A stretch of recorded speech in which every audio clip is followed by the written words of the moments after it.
तो नमस्कार प्यारे बच्चों, मैं रुचिका सैनी। आज हम क्लास 10 के इकोनॉमिक्स उपभोक्ता अधिकार चैप्टर 5 के क्वेश्चन आंसर सॉल्व करेंगे। तो चलिए शुरुआत करते हैं पहले क्वेश्चन से। बाजार में नियमों और विनियमों की आवश्यकता क्यों होती है? तो बच्चा लोगों, बाजार में नियमों की और विनियमों की आवश्यकता इसलिए होती है क्योंकि उपभोक्ताओं को शोषण से बचाया जा सके, सही गुणवत्ता व उचित मूल्य सुनिश्चित करने के लिए, ताकि उपभोक्ता को सही सामान सही गुणवत्ता का और उचित मूल्य पर मिल सके।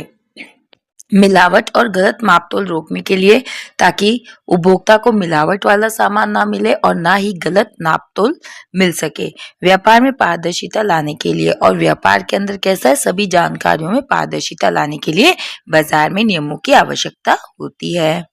भारत में उपभोक्ता आंदोलन के कारण वे विकास बताइए। तो अगर हम उपभोक्ता आंदोलन की बात करें भारत में, तो इसके कारण हो जाते हैं कि यहाँ पे बहुत मिलावटी सामान मिलने लगा था, ऊंची दाम पे चीजें मिलने लगी थी, और उनकी जो गुणवत्ता थी, क्वालिटी थी, वो भी बहुत ज्यादा खराब होती थी, और उपभोक्ताओं की अनदेखी की जाती थी। यानी जो उपभोक्ताओं को चीजें चाहिए, जिस कीमत पे चाहिए, जहाँ पे चाहिए, वहां पे उन्हें उपलब्ध नहीं हो पाती थी। सोच के देखो, अगर तुम्हें कोई सामान चाहिए और वो बहुत ज्यादा कीमत का हो, या फिर अगर कीमत भी ज्यादा दे रहे हो तो उसकी क्वालिटी अच्छी नहीं हो, या फिर तुम्हें सही समय पे सामान मिल ही ना रहा हो, ठीक है, तुम्हारे ऑर्डर्स तुम्हें सही समय पे नहीं मिल रहे हो, तो इन सभी कारणों की वजह से उपभोक्ता परेशान था, और इसी वजह से भारत में उपभोक्ता आंदोलन की शुरुआत हुई।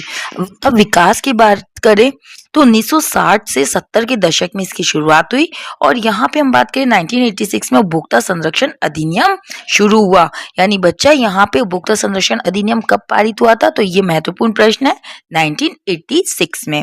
और जागरूकता व संगठनों का विस्तार हुआ।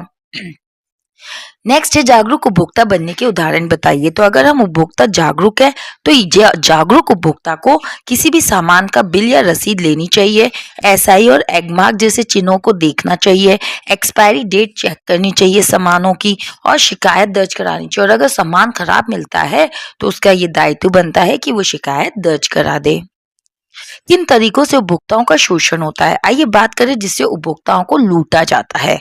सबसे पहले उन्हें मिलावटी वस्तुएं देकर, या कम नाप या तोल देकर, ऊंची कीमत वसूल कर, या गलत जानकारी देकर उपभोक्ताओं का